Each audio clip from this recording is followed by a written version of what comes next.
All right, so we've thoroughly dug into Indo-MIM's business model, we know their industry inside and out, we've met the management team, and we understand exactly why they're tapping the public markets. But now it is time to look at the hard numbers. Welcome back to our Explainer series. Today we're undertaking a detailed financial statement analysis based exclusively on the draft red herring prospectus, or DRHP. We're going to figure out exactly how fast this company is actually growing. We'll see if their profits are keeping pace with their revenue, and we'll track whether their operational margins are expanding or shrinking. Most importantly, we're going to decipher what the financial history in this document really tells us about their performance. So let's open up Indo-MIM's financial statements and break down their revenue and profitability to uncover the real story behind the numbers. Okay, let's dive right into this. You know, in any manufacturing business of this scale, top-line revenue growth is really only half the story. The core mystery we need to solve today is whether Indo-MIM's surging sales are actually translating into bottom-line returns for shareholders. It's incredibly common for companies to scale up their sales only to watch their profits totally stagnate because of rising costs, inefficiencies, or pricing pressures. We need to find out if Indo-MIM is falling into that trap or if they're actually scaling profitably. Here's our game plan for this explainer. We'll cover reading financials, take a 3-year snapshot, look at revenue drivers, examine operating profit, and finally, get to the bottom line. Part 1, reading Indo-MIM's financials and setting the ground rules. Just so we're all on the exact same page for this analysis, we are strictly looking at the restated consolidated financial information. That means we're treating Indo-MIM Limited and all its subsidiaries, including its U.S. operations like Indo-MIM Inc. and Triax Industries, as one single economic entity. The reporting periods we're focused on are the fiscal years ending March 31st, 2023, 2024, and 2025. And unless I say otherwise, every single number we discuss is in millions of Indian rupees.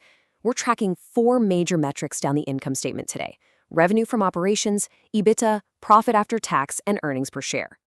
Part 2. The 3-year financial snapshot. Let's look at the big picture. Now, what's really interesting here is the totally nonlinear relationship between the top line and the bottom line. Revenue from operations is growing steadily year after year.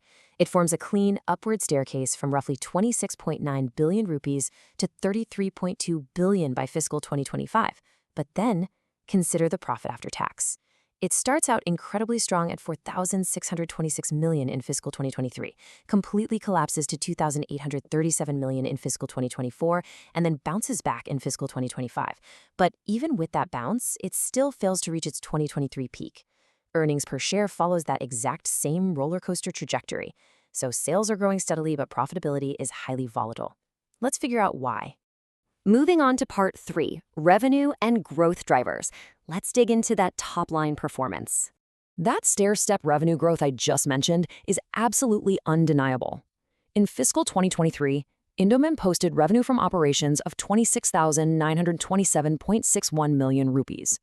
In fiscal 2024, they bumped that up to 28,703.95 million. And by fiscal 2025, they hit a very substantial 33,295.77 million rupees. The trajectory is undeniably positive across all 3 years. According to the DRHP, this revenue is mainly driven by product sales, along with a bit of tooling income and services thrown in the mix. But you know, absolute numbers really only tell half the story. We need to look at the velocity of that growth. In fiscal 2024, Indo-MIM's revenue grew by a modest 6.60%. But then, in fiscal 2025, that top-line growth accelerated massively to exactly 16.00%.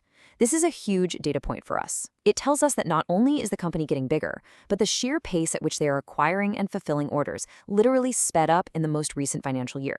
So, what exactly is driving this revenue? Let's break down the geographies and industries. Even though they're headquartered in India, Indo-MIM is fundamentally a massive export machine. The DRHP notes that over the last 3 fiscals, they supplied products to more than 50 countries. When you look at the geographic breakdown for fiscal 2025, North America alone brought in 16,751 million rupees. That is over 50% of their total revenue. Europe is their second largest market at 21%, while India makes up just 10%. So make no mistake, Indo-MIM's financial health is deeply tied to North American and European industrial demand. So what are they actually selling into these regions? Indo-MIM groups its end-use industries into distinct categories. In fiscal 2025, the Automotive Products Group, or APG, was the biggest revenue engine, bringing in 28.81% of total sales. But right on its heels is the Defense Products Group at 26.80%. Together, automotive and defense are driving over 55% of the company's sales. The Medical Products Group chips in 17.34%, followed by Aerospace at 11.30% and Consumer Products at 9.77%. The DRHP makes a point to explicitly mention that this spread across multiple industries is a very deliberate strategy to prevent concentration risk. However, when you drill down to the actual customer level, a slightly different story emerges regarding that concentration risk. Sure, they serve multiple industries, but a massive chunk of their revenue is tied to just a handful of clients. In fiscal 2025, their top 10 customers contributed 12,966.44 million rupees. That means almost 39% of their total operating revenue relies on just 10 clients. In fiscal 2024, it was even higher at over 41%. Now, to be fair, the DRHP does provide a strong counterbalance here. They report that repeat customers made up over 90% of revenue across all 3 fiscal years, which shows incredible customer loyalty. Many of these relationships with global OEMs have been rock solid for over a decade. Part 4. Operating profit and margins. It's time to strip away the costs. To keep our analysis absolutely rigorous, we have to define EBITDA exactly how the management calculates it in the DRHP. EBITDA, or earnings before interest, taxes, depreciation, and amortization, is calculated here as the restated profit for the year, plus finance cost, plus depreciation and amortization costs, plus tax expenses, plus exceptional items, minus other income. Doing this strips out all the noise of financing, taxes, and one-off accounting items. It gives us a crystal clear look at the raw cash-generating power of their actual manufacturing operations. When we track this operating profit over the 3 years, the trend is pretty revealing. Back in fiscal 2023, operating profit was sitting at a very healthy 7,825.32 million rupees. But then in fiscal 2024, even though revenue grew by 6.6%, the absolute EBITDA actually shrank, dropping to 7,434.62 million. Basically, the cost of running the business grew faster than their sales did. Luckily for them, fiscal 2025 brought a huge operational recovery, with EBITDA surging to 9,325.97 million rupees. So, the crucial point here is how all of this translates into margins. Literally, the percentage of every rupee of revenue that turns into operating profit. In fiscal 2023, their EBITDA margin was a stellar 29.06%. But in fiscal 2024, when those costs outpaced sales, the margin contracted sharply to 25.90%. And in fiscal 2025? Well, despite that massive absolute growth in EBITDA we just talked about, the margin only recovered to 28.01%. It still hasn't quite reclaimed that peak efficiency we saw in 2023.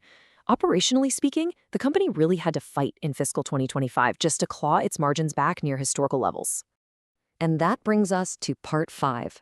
The bottom line, or what I like to call the profitability paradox.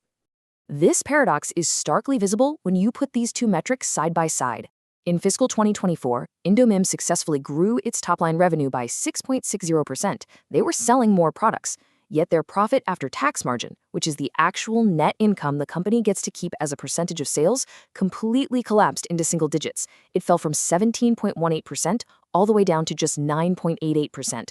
They pushed more volume out the door, but it resulted in drastically less proportional profit. The sheer financial impact of this paradox is honestly pretty massive. Look at fiscal 2023. Net profit was 4,626 million rupees. Then, in fiscal 2024, it plummeted to just 2,837 million. That is a massive, sudden erosion of shareholder value in a single year, happening at the exact same time top-line sales were going up. Now, fiscal 2025 did see a strong bounce back to 4,237 million. But keep in mind, even with record-breaking revenues of over 33 billion in 2025, their absolute net profit is still lower than it was back in 2023. So, what on earth happened? Why did profits take such a beating in fiscal 2024? Well, we don't have to guess. We can look directly at management's own commentary in the DRHP. They state very clearly, and I quote, "The decline is due to changes in product mix, higher costs, and exceptional adjustments, which impacted overall profitability," end quote. Let's unpack exactly what those items mean for the financials.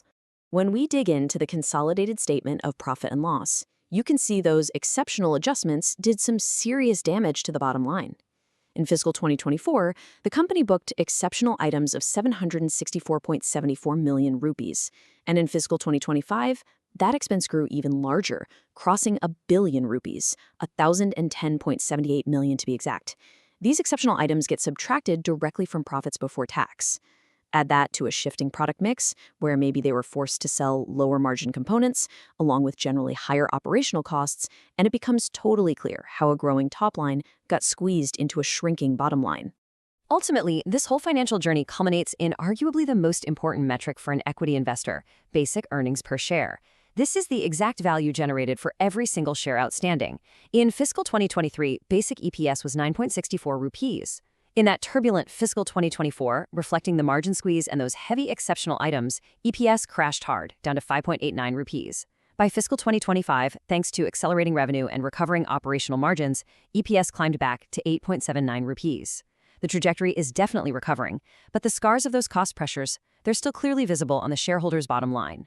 We've unpacked a genuinely fascinating financial story from the DRHP today. We're looking at a company capable of accelerating its revenue growth to 16%, driven heavily by massive North American automotive and defense markets.